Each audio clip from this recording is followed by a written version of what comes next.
Fire Escape Academy Inspector Training video. Here we are in Seattle, and we're looking at a fire escape that has a red tag on it, and all the grading is missing now, and that could be for one reason, and that the fire escape is not needed. A lot of times whenever you get into a situation where the fire escape is no longer needed, yet it's part of the historical requirement to maintain your fire escapes, they take away the grading and make it totally useless, the fire escape. So that could be the case here.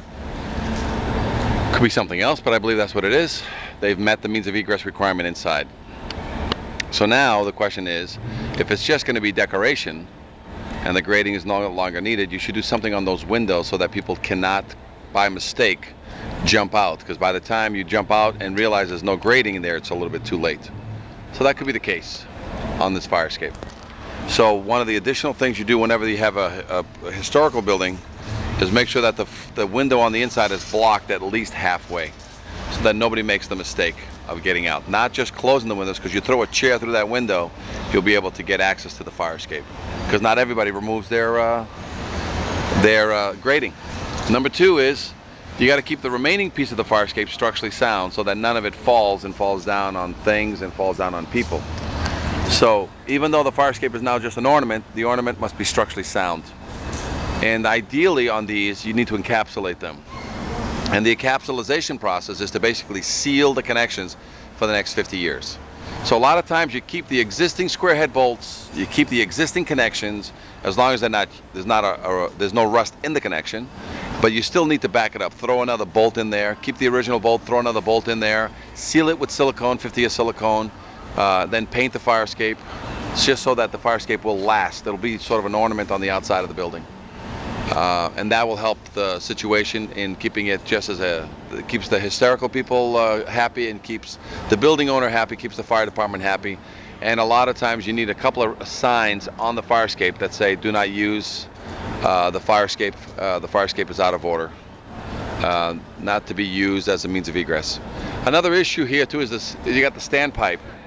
So that standpipe though is all the way down. So whether or not they've pushed the standpipe inside is another issue, because you have to remove that standpipe, or at least block it so that any fireman shows up here, they're not going to try to blow water through that, because it's in the confusion that could happen. So you need to block that down here, even if it's just with mesh or anything that blocks the use of that standpipe, because if they do have to use the standpipe, all that grading's got to go back. The entire fire escape must be used. So in situations where you have the historical committee telling you can keep it, but you can remove certain things, if the use of the fire department to get access to the standpipe is required, then the fire escape must be 100% refurbished, structurally sound, and be kept painted, all because the fire department uses it for the standpipes.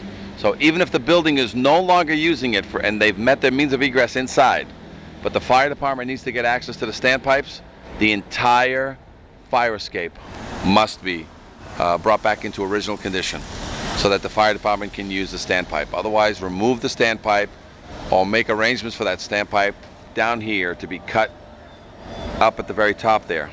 If you have any questions on this and any other historical or hysterical questions on a building, give us a call here at firescapeengineers.com, 866-649-0333. Visit our website or visit our YouTube channel, Fire Escape Academy Inspector Training. See this and hundreds of other videos that will answer any and all questions you may have on how to properly write a violation and how to deal with all your fire escape issues. Give us a call.